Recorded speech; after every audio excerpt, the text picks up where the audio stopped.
place as far as interest in colleges and universities, quality schools starting to emerge for African Americans, and education again being the key to the ending of the oppression and exploitation of people of color in this country.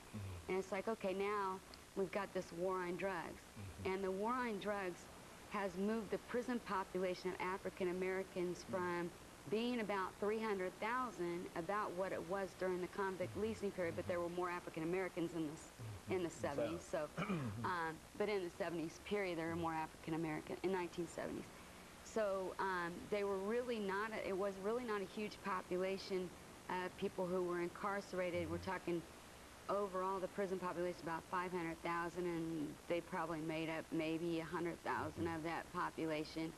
And then about the middle of the war on drugs in the 80s, that population of African Americans just skyrocketed. The general prison population skyrocketed, period, from about 500,000 in the 80s to about, well, we're at 2.5, over 2.5 million right now just in prison.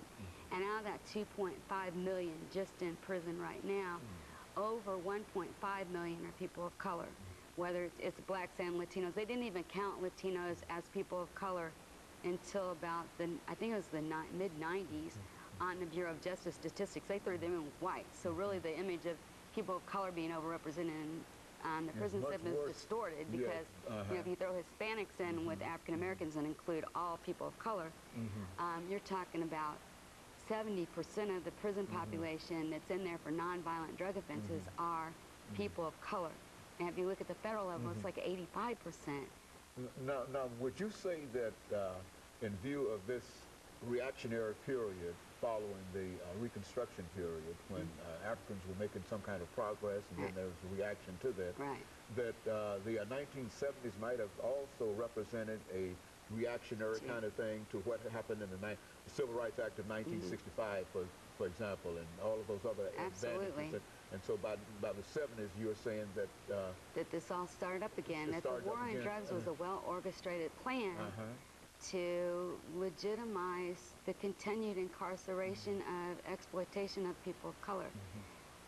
Now, if we say that, then who should we point to? I mean, is there a governmental entity, or is there a movement somewhere that's tended to indicate this? I don't know if we can point to an individual as much as we can point to a structure. It's institutionalized racism now, and I think that's what makes it more dangerous at this point, is because we're assuming that the justice system is colorblind. But the justice system is not colorblind, because when you look at the statistics of people who are arrested for nonviolent drug offenses, most of them are white. I mean, the majority of them are white. 70% of them are white, but 70% of people spending time in prison for those are African Americans. So it's completely flip-flop.